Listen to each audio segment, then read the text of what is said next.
Assalamu alaikum. My name is Fozia Sabir and I'm English scholar and master of education. मेरे channel पर यहाँ English और education के channel पर आपको इंग्लिश ऑफ क्लास 8, 9 और 10 के लेसन मिलेंगे और B.Ed और M.Ed के लेसन्स भी मिलेंगे. So let's start from the English of class 8. ये क्लास 8 की न्यू कोर्स की इंग्लिश है. इसका ये फर्स्ट ईयर है.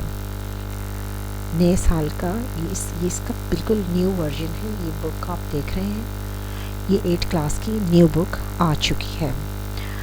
इस बुक में जो फर्स्ट लेसन है that is the justice of रसूलुल्लाह खातमुन नबीयीन सल्लल्लाहु अलैहि वसल्लम.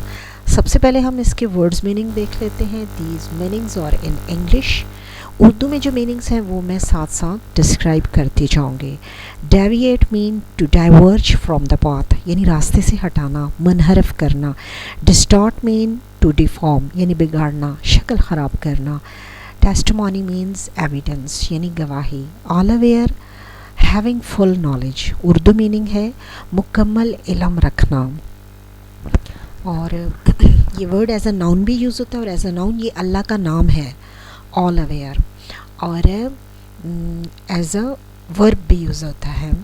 जैसे कोई बंदा मुकम्मल तौर पर आगाह होता है किसी से, तो या फिर एज अ नाउन भी यूज़ होता है. अबाइडेड बाय, ओबेड, यानी फर्माबरदारी करना, अमल पैरा होना. इंटरेस्टेड, अजाइंड, सौंपना. उर्दू मीनिंग सौंपना, सपुर्द करना. इंस्टिल्ड का मतलब है इनकलकेट. उर्दू मीनिंग है दिल और दिमाग में कोई बात डाल देना, कूट कूट के बिल्कुल डाल देना. Degeneration, decline. उर्दू मीनिंग तनज़्ज़ुल. Pact, a formal agreement. Urdu meaning मिसाक, मुआहदा. जैसा कि मिसाक लखनऊ, मिसाक मदीना, जिसको हम इंग्लिश में कहते हैं मदीना पैक्ट या Lucknow pact. Next is commercial dealing. Affairs of trade. Discretion, a freedom to decide according to one's own choice. इसका मतलब ये कि कोई बंदा अपनी ही मर्ज़ी से फ़ैसला करने की, जब उसे आज़ादी हो, अपने मनमौजी किस्म की के फ़ैसला करने को कहते हैं. तो यानी आज़ादी हो कि बस अपने दिल से फ़ैसला करे, अपनी जो उसके अपने दिल में हो उसी से फ़ैसला करे. Guilty means having committed a crime, यानी मुजरिम. और confirmed mean obey, match to. Hear mean honour, honour mean यानी मालिक. डिस्प्यूटेड मीन आर्ग्यूड, डिस्कस्ड, यानी जिस चीज़ पर बहस की जाती है. Investigation, inquiry. Urdu meaning definitely बहुत आसान है. Evidence, information about the truth of something, some person और समवेयर. किसी चीज़ के बारे में कोई बात सच्चाई समझकर वो वाली इंफॉर्मेशन सामने पेश करने को कहते हैं उर्दू में गवाही देना. अप्रूव्ड कहते हैं पसंदीदगी, किसी चीज़ को अप्रूव कर लेना, पसंद कर लेना कि यस इट्स ओके. और इंग्लिश मीनिंग है इसका ऑफिशियली एग्रीड. विटनेसिंग का मतलब है एविडेंस, यानी गवाही. और डिसीविंग, चीटिंग, डिफ्रॉडिंग, यानी धोखा देना.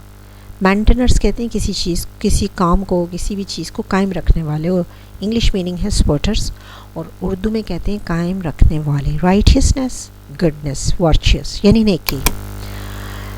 Let's see some more meanings. Stealing, theft, theft यानी चोरी. Intercede, to persuade someone to be kind to someone, कि किसी बंदे को आप इस चीज़ पर आमादा करें कि वो किसी बंदे के साथ मेहरबान हो. इंटरसीड उर्दू मीनिंग है सिफारिश करना. हशब, टू हाइड इन्फॉर्मेशन, यानी जो मालूमात आपके पास हो उसको छुपाना, ज़ाहिर ना होने देने को कहते हैं हशब. या किसी को खामोश करा देने को भी हशब कहते हैं. रियून्ड, डिस्ट्रॉयड, तबाह हो गए. एंसेस्टर्स, फोर फादर्स, आबा अजदाद. मैग्नीट्यूड तो वैसे क्वांटिटी को कहते हैं, लेकिन यहाँ पर इसका मीनिंग है वर्थ वैल्यू, यानी ऐसी आला किस्म की अकदार. यानी हम सेंटेंस बनाएं, और प्रॉफिट सल्लल्लाहु अलैहि वसल्लम was a person of such magnitude that his character transcends the barriers of time and space. Transcends का क्या मतलब है? क्रॉस द बैरियर मेटाफिजिकली, किसी हद को, किसी बैरियर को क्रॉस करना metaphysically, not physically but metaphysically, ये चीज़ होती है ट्रांसेंड्स. यानी मिसाल के तौर पर अभी लेसन में जो बताया गया है कि हमारे नबी सल्लल्लाहु अलैहि वसल्लम ने वक्त, ज़मा और मकां के बैरियर्स को क्रॉस किया. मतलब ये कि उन्होंने जो कुछ भी कहा है आज भी उसको सच समझा जाता है, आज भी उस पर अमल किया जाता है, आज भी वो वही सच्चाई है, पहले भी वही सच्चाई थी और ये आगे भी यही सच्चाई रहेगी. यानी उनका कैरेक्टर जो है, his character transcends the barriers of time and space. यानी जिस टाइम में वो रहे उस टाइम में भी वो सच्चे थे और आज के वक्त में भी वो हमारे लिए सच्चे हैं और आज की दौर में भी हमारे लिए उनकी ज़िंदगी एक बेहतरीन नमूना है और उनका कैरेक्टर टाइम और स्पेस के बैरियर्स को ट्रांसेंड करता है और हम तक, यहाँ आज के इंसान तक भी पहुँच रहा है. बैरियर्स कहते हैं लिमिट्स को. फेंस यानी ये जो बाड़ नहीं होता है, अक्सर किसी जगह पर लकड़ी का या लोहे का बाड़ लगा होता है ताकि जानवरों का दाखिला वहाँ पर रोका जा सके, ताकि कुछ भी, जैसे अक्सर मोटरवे के किनारे पर एक फेंस लगी होती है, ठीक है. पैटर्न मीन डिज़ाइन, एक नमूना. अब हम क्वेश्चन आंसर डिस्कस करते हैं. क्वेश्चन नंबर 1 है describe the event of justice from the life of Hazrat Muhammad सल्लल्लाहु अलैहि वसल्लम. इसका आंसर है once a Quraish woman was found guilty of stealing. Some people wanted to save her and hush up the matter of her stealing.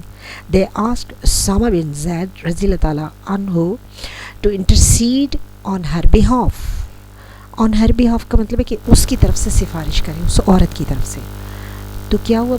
हज़रत Muhammad सल्लल्लाहु अलैहि वसल्लम, ख़ातमुन नबीयीन सल्लल्लाहु अलैहि वसल्लम बहुत खफा हुए, became very angry and said बनी इसराइल were ruined. बनी इसराइल इसलिए तबाह हो गए थे कि वो इस वजह से तबाह हुए थे कि वो क्या करते थे, लॉ को अप्लाई करते थे, इस्तेमाल करते थे फॉर द पुअर, गरीब के लिए, एंड फॉरगिव द रिच, और अमीर को माफ़ कर देते थे. This is question number 1. Let's see question number 2. What is the meaning of a piece of fire? यानी अ पीस ऑफ फायर एक आग का शोला है. तो यहाँ पर पीस के स्पेलिंग ज़रा गलत हैं, ये स्पेलिंग, तो करेक्ट स्पेलिंग यहाँ पर है. एक आग के शोले से क्या मुराद है? आंसर हम देखते हैं. डिसीविंग अ जज, एक जज को धोखा देना in order to get desirable and favourable decision is referred to as a piece of fire. यानी एक आग के शोले से ये मुराद है कि एक जज को धोखा दिया जाए ताकि उससे अपनी पसंद का, अपनी मर्ज़ी का फैसला करवा सकें. क्वेश्चन नंबर 3 है why was an inquiry initiated by Hazrat Muhammad Rasulullah while resolving the land dispute? ये इंक्वायरी क्यों हुई थी? ये इंक्वायरी इसलिए हुई थी कि उस ज़मीन के रियल ऑनर का पता करना था कि वाकई इसका ऑनर कौन है. तो इसका आंसर है the inquiry was initiated by Hazrat Muhammad रसूलुल्लाह ख़ातमुन नबीयीन सल्लल्लाहु अलैहि वसल्लम while resolving the land dispute in order to find out with fairness the real owner of the land. यानी उस ज़मीन के सही सच्चे ऑनर को मालूम करने के लिए ये इंक्वायरी की गई थी. How does the Holy Quran emphasize justice? The Holy Quran emphasizes justice as, O you who believe, be the maintainers of justice and bearer of witness for the sake of God. Let not a hatred of people incite you to act unjustly. Be just. This is nearer to righteousness. And fear God. Surely God is aware of what you do. Surah Al-Ma'idah है ये. This was question 4. Now come to the question number 5. What is the main idea of the lesson? Main idea है the importance of justice. और justice brings peace and harmony in society. Society makes progress through justice. Therefore, we must try to maintain justice in all walks of life. What role justice can play in our lives? Justice play a very important role in our lives. Through justice we can realize our rights and duties. Such realizing will make our life happy and peaceful and prosperous. Moreover, it will grant us serenity of mind.